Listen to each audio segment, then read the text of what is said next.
नमस्कार विद्यार्थ्यांनो, माझं नाव आहे पंकज रामदास मध्ये आणि आज आपण शिकणार आहोत इयत्ता 6वीतल्या 9व्या धड्याला, ज्याचं नाव आहे मसावी आणि लसावी. आता लक्षात ठेवा, हाच धडा किंवा ह्या धड्यातल्याच मसावी आणि लसावी पुन्हा इयत्ता 7वी मध्येही आपल्याला अभ्यास करायचा आहे. तर याचा तुम्हाला अभ्यास पूर्णतः किंवा पूर्ण नीट करावा लागेल. म्हणजेच काय, 7वीत हा धडा अभ्यास करताना किंवा शिकताना जास्त त्रास नाही, लवकर समजू शकतो. तर चला सुरू करूया मसावी आणि या लसावी धड्याला.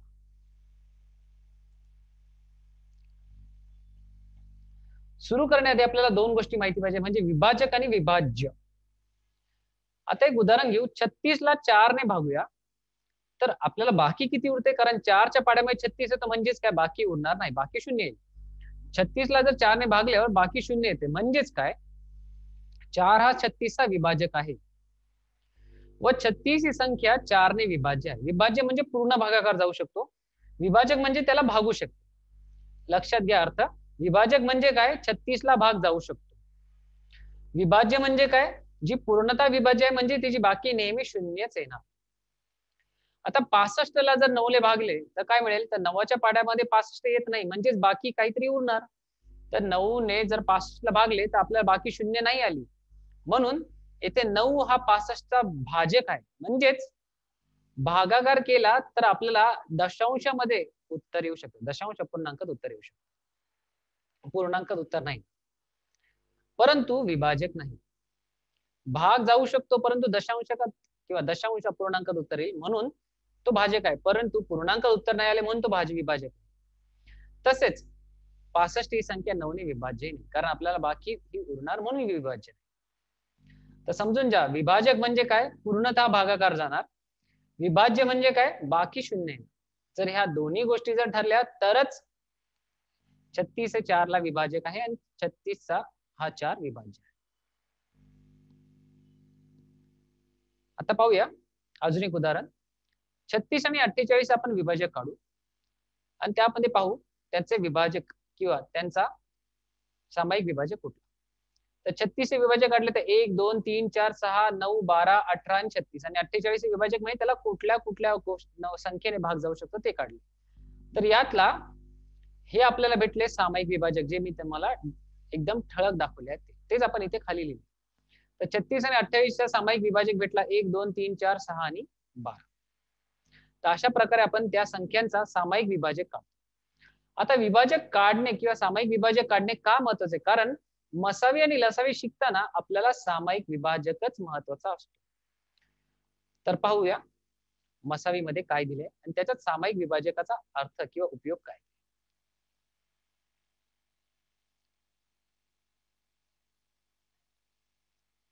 परंतु त्याआधी सोडूया आपला सराव संच. तर सराव संच घेऊया 23. खाली उदाहरणातील संख्यांचे सर्व विभाजक लिहा व त्यांचा सामायिक विभागांची यादी करा. तर हे आपल्याला काही संच दिलेत किंवा काही संख्या दिल्यात, त्यांचा आपल्याला सामायिक विभागांची यादी करायची. म्हणजे पहिले विभाजक काढून मग त्यांची विभाजकाची यादी करू, जी सामायिक असते. तर पहिले आहे 12 आणि 16.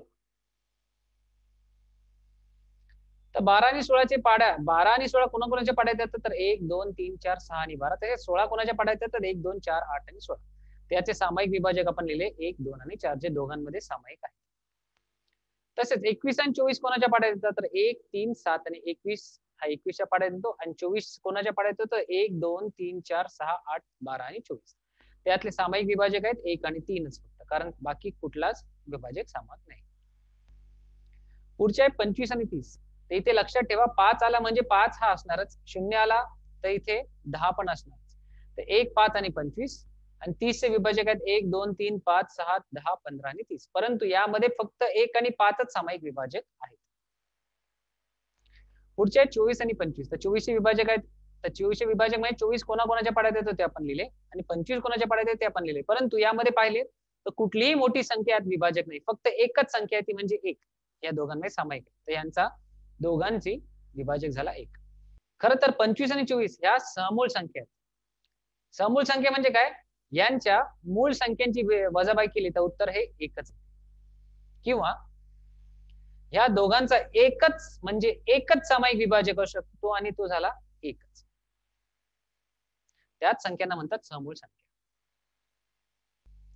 आता पुढचा प्रश्न आहे 24 आणि 25. तर 24 कोणाकोणाच्या पाड्यात येते ते आपण लिहिले, 25 कोणाकोणाच्या पाड्यात येते ते आपण लिहिले. परंतु आपण पाहू शकता या पूर्ण संख्यांमध्ये फक्त एकच हा सामायिक विभाजक असल्या कारणाने आपण लिहू 24 आणि 25 हा सामायिक विभाजक आला 1. परंतु खरं तर पाहायला गेलं तर 24 आणि 25 ह्या खरं तर सहमूळ संख्या आहेत. सहमूळ संख्या म्हणजे काय? यांचा सगळ्यात मोठा सामायिक विभाजक हा फक्त आणि फक्त एकच असतो. म्हणून या दोन्ही सहमूळ संख्या आहेत. तर सहमूळ संख्येची आपल्याला व्याख्या माहिती पाहिजे. आता जाऊया पुढच्या प्रश्नाकडे. 56 आणि 72. तर 56 आणि 72 कोणाकोणाच्या पाड्यात येतात? तर 56 चे विभाजक आहेत 1, 2, 4, 7, 8, 14, 28 आणि 56. तर 72 चे आहेत 1, 2, 3, 4, 6, 8, 9, 12, 18, 24, 36 आणि 72. परंतु आपण यातले सामायिक विभाजक म्हणजे दोघांमध्ये सामायिक विभाजक कोणकुठले आहेत? 1 आहे, 2 आहे, 4 आहे आणि 8 आहे. ते आपण इथे लिहून ठेवू. तर अशा प्रकारे आपण सामायिक विभाजक काढतो. आता सामायिक विभाजक काढून त्याच्या पुढचा अभ्यास कसा? कारण यावरच डिसाईड होतं किंवा यावरच ठरतं यातला मसावी किंवा लसावी कोणता आहे. म्हणून आपण या उदाहरणांमध्ये विभाजक कसे काढायचे ते आपण पाहिले. आता जाऊया पुढच्या भागात. तो म्हणजेच काय? महत्तम सामायिक विभाजक म्हणजेच मसावी. मसावी काढणे म्हणजे कसे किंवा काय करतो? दिलेल्या संख्यांचा मसावी काढणे म्हणजे संख्यांच्या विभागाची यादी केली किंवा करून त्यांतील सर्वात मोठा सामायिक विभाजक शोध. म्हणजे याआधी आपण शिकलो विभाजक कसे काढायचे. आता त्यातले सामायिक विभाजक शोधून सगळ्यात मोठा जो सामायिक विभाजक आहे तोच असतो त्या दिलेल्या संख्यांचा मसावी म्हणजे महत्तम सामायिक विभाजक. आता एक उदाहरण घेऊ. मावशीने 12 मीटर लांबीची एका रंगाची व 18 मीटर लांबीची दुसऱ्या रंगाची अशा 2 प्रकारच्या कागदी पट्ट्या आणल्या आहेत. प्रत्येक रंगांच्या कागदी पट्टीचे समान तुकडे करायचे आहेत तर जास्तीत जास्त किती लांबीचे तुकडे करता येतात? शाब्दिक उदाहरणांमध्ये लक्षात ठेवा मसावी काढताना आपण काय करतो? सगळ्यात मोठा आपण सामायिक विभाजक पाहतो. इथे आपल्याला दिलेत जास्तीत जास्त लांबीचं म्हणजे इथे आपल्याला मोठी संख्या शोधायची. तर अशावरून आपल्याला कळते हा प्रश्न सोडवायला आपल्याला मसावीचाच उपयोग करावा लागेल. तर आपण करूया 12 आणि 18 या दोघांचे विभाजक काढू. ज्या लांबीचे तुकडे करायचे आहेत ती संख्या 12 आणि 18 ची विभाजक असली पाहिजेच. म्हणून आपण पहिले 12 आणि 18 चे विभाजक काढले तर आपल्याला भेटले 1, 2, 3, 4, 6, 12 आणि 1, 2, 3, 6, 9 आणि 18. परंतु मी म्हटल्याप्रमाणे यांचे सामायिक विभाजक आहेत 1, 2, 3 आणि 6. परंतु सगळ्यात मोठा विभाजक कुठला आहे तो म्हणजे 6. याचा अर्थ काय? याचाच अर्थ आहे 12 व 18 यांच्या सामायिक विभाजकांपैकी 6 सर्वात मोठा विभाजक आहे. म्हणून आपण जास्तीत जास्त 6 मीटर लांबीचे तुकडे आपल्याला त्या दोन्ही पट्ट्यांचे करता येतील. अशा प्रकारे आपण सोडवतो शाब्दिक उदाहरणे.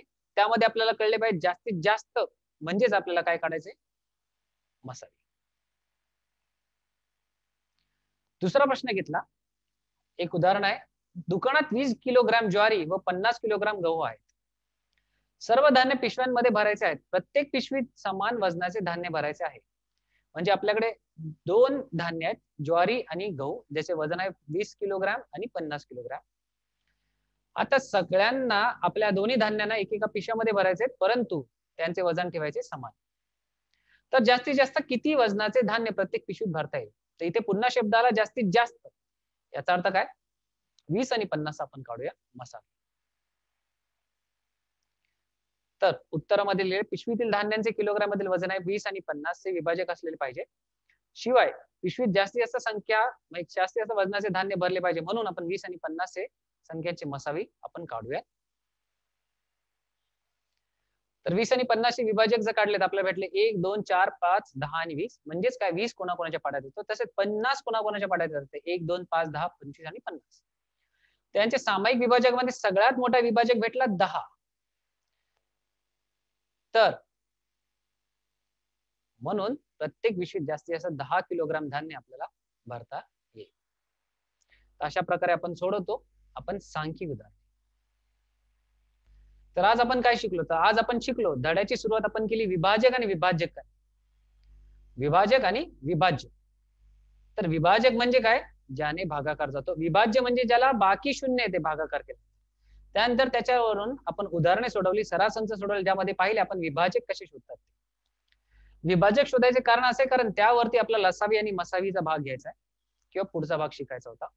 तर मसावीमध्ये आपण काय पाहिले, तर विभाजक काढून सगळ्यात मोठा सामायिक विभाजक जो असतो दिलेल्या संख्याचा तोच असतो आपला मसावी.